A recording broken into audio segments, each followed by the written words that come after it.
Bienvenue sur Cybersecurity Learning Us. Aujourd'hui, on se plonge dans un sujet euh, sensible, la sécurité des données bancaires Ah oui, et plus précisément la protection de votre IBAN. Ah. Vous savez, c'est un numéro de compte international. oui, Liban, Ouais, anodin comme ça, Exactement. mais qui peut être la porte ouverte à beaucoup de problèmes s'il tombe entre de mauvaises mains. Absolument. Ah bon. Et pour illustrer tout ça, on va décortiquer ensemble la cyberattaque qui a touché l'opérateur Free en octobre dernier. Oui. Vous vous souvenez, 19,2 millions de clients ont eu leurs données personnelles compromises. On parle de nom, adresse, numéro de téléphone, date de naissance. Une mine d'or pour les pirates informatiques. Voilà. Et surtout, ce qui est inquiétant, c'est que pour plus de 5 millions d'abonnés Freebox, Liban a aussi été volé. Justement, parlons de Liban. Est-ce que c'est vrai qu'avec seulement Liban, les pirates peuvent vider un compte bancaire? Alors heureusement, non, c'est une idée reçue. Ouf. Avoir uniquement Liban ne suffit pas pour faire des opérations bancaires. C'est un peu comme si vous connaissez le numéro de la maison de quelqu'un, ça ne vous donne pas accès à l'intérieur pour autant. Ah, d'accord, je vois l'image. Mais alors, quel est le risque si notre IBAN est volé? Eh bien, c'est là que ça devient intéressant. Imaginez que le pirate, il a non seulement votre IBAN, mais aussi d'autres informations vous concernant votre adresse, votre date de naissance, Oui. etc. Il peut combiner tous ces éléments pour usurper votre identité, par exemple auprès d'organismes financiers ou même administratifs. Ça fait froid dans le dos. Oui, et ce n'est pas tout l'IBAN combiné à d'autres données. Ça peut aussi faciliter la mise en place de prélèvements frauduleux. Ah oui. Le pirate, il se fait passer pour vous et hop, il vous siphonne des petites sommes régulièrement. Et on s'en rend pas compte tout de suite. Exactement. Tac. Et puis, il y a aussi le phishing ciblé. Oui. Avec votre IBAN et quelques informations personnelles, les pirates peuvent créer des emails ou des SMS qui paraissent vraiment crédibles, qui semblent venir de votre banque ou d'un organisme officiel. Et l'objectif, c'est de vous piéger pour que vous leur donniez des informations confidentielles, genre vos mots de passe, vos codes d'accès. Donc même si on n'est pas client chez Free, on a intérêt à rester vigilant. Tout à fait. Cette cyberattaque, c'est un signal d'alarme pour nous tous. La protection des données, c'est l'affaire de chacun. Tout à fait. Et il faut jamais baisser la garde. D'ailleurs, en parlant de Free Common, est-ce qu'ils ont réagi face à cette attaque? Eh bien, déjà, ils ont informé tous les clients concernés par la fuite de données, Oui. ce qui est une bonne chose. Ensuite, ils ont déposé plainte Mhm. et ils ont signalé l'incident à la CNIL, la Commission nationale de l'informatique et des libertés, Oui. qui est chargée de veiller au respect de nos données personnelles. Et est-ce qu'ils ont proposé une solution aux clients qui ont été impactés? Oui, ils ont mis en place un numéro vert pour répondre aux questions et conseiller les clients sur les démarches à suivre. Mais au-delà de ces mesures, il faut se demander quelles leçons Free et plus largement toutes les entreprises peuvent tirer de cet incident. Oui, parce qu'au final, même si les pirates ont réussi à voler l'IBAN, ça leur donne pas le droit de faire des prélèvements sur notre compte ici. Vous avez tout à fait raison. Mhm. En France et dans l'Union européenne, il existe un système de protection qui s'appelle le mandat de prélèvement SEPA. C'est pas, ça me dit quelque chose. SEPA, c'est l'acronyme de Single Euro Payments Area, ou espèce unique de paiement en euros. Ouais. Et le mandat SEPA, c'est un document essentiel qui encadre tous les prélèvements automatiques en euros. En gros, pour qu'une entreprise puisse prélever de l'argent sur votre compte, vous devez lui avoir donné votre accord explicite via ce mandat. D'accord. Une autorisation de prélèvement. Exactement, ce mandat, il contient des informations importantes comme l'identité du créancier, la référence unique du mandat, Oui. votre IBAN et le code BIC de votre banque. Hmm. L'entreprise doit conserver ce document précieusement et la banque, elle a l'obligation de vérifier la validité de ce mandat avant chaque prélèvement. Donc si je comprends bien, même si un pirate a volé mon IBAN, il ne peut pas faire de prélèvement sans ce mandat. C'est ça, le mandat SEPA, c'est une protection essentielle contre les prélèvements non autorisés. D'accord. La banque doit bloquer toute tentative de prélèvement si le mandat n'existe pas ou si vous le contestez.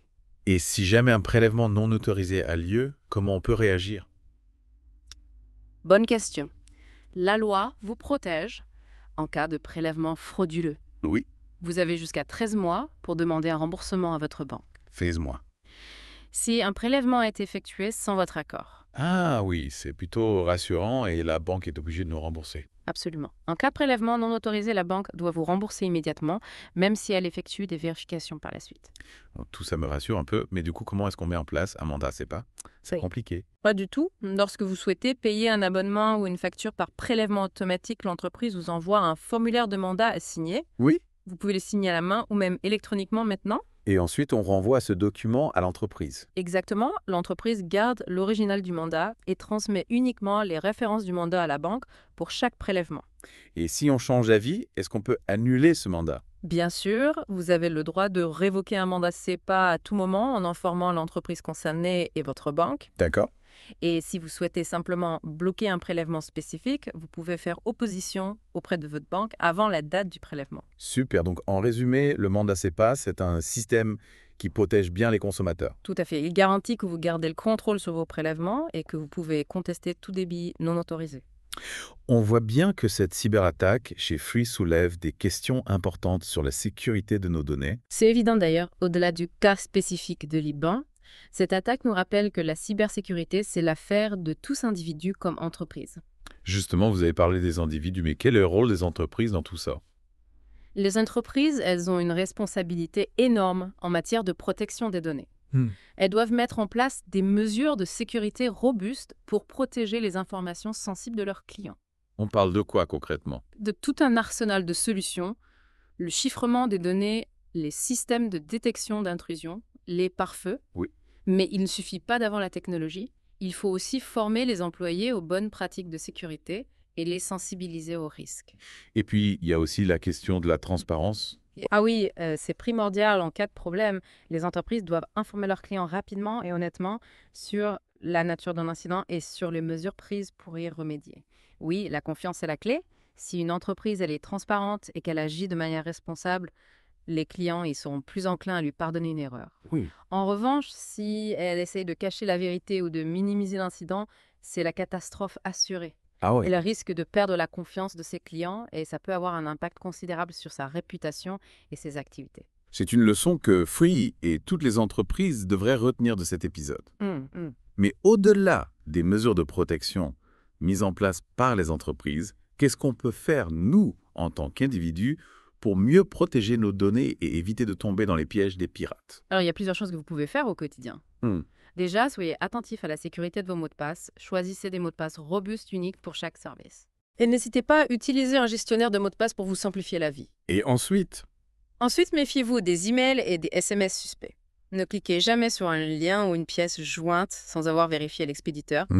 Les pirates sont très habiles pour créer des messages qui semblent authentiques, donc soyez vigilants. Oui, c'est vrai, on se fait souvent avoir par des messages qui semblent venir de notre banque ou d'un organisme officiel. Exactement. Si vous avez un doute, contactez directement l'organisme en question par téléphone ou via leur site web officiel. Oui. N'utilisez jamais les coordonnées indiquées dans le message suspect. D'autres conseils? Activez l'authentification à 2 facteurs pour tous vos comptes importants, comme vos comptes bancaires, vos réseaux sociaux ou vos emails. Ça ajoute une couche de sécurité supplémentaire en demandant un code unique en plus de votre mot de passe pour vous connecter. C'est une bonne pratique à adopter, c'est sûr. Et puis, il faut aussi se tenir au courant des dernières menaces et des conseils de sécurité. Il existe de nombreuses ressources en ligne, comme le site de la CNIL, qui propose des informations et des guides pratiques pour se protéger. Donc la vigilance et l'information sont nos meilleures armes face aux cyberattaques. Tout à fait. La cybersécurité, ce n'est pas seulement une question de technologie, c'est aussi une question de comportement. En étant conscient des risques et en adoptant des réflexes simples, on peut considérablement réduire les risques d'être victime d'une attaque. Merci pour tous ces précieux conseils. On a beaucoup parlé de la cyberattaque chez Free et des risques liés au vol d'IBAN. Mais finalement, cette histoire nous rappelle que la sécurité de nos données est un enjeu crucial qui nous concerne tous. Absolument, la cybersécurité est un défi permanent et il est important de rester vigilant et de s'adapter en permanence aux nouvelles menaces. C'est une excellente conclusion. Merci beaucoup pour toutes ces explications. Avec plaisir. J'espère que cette discussion aura permis de mieux comprendre les enjeux de la cybersécurité et de donner aux auditeurs les clés pour mieux se protéger.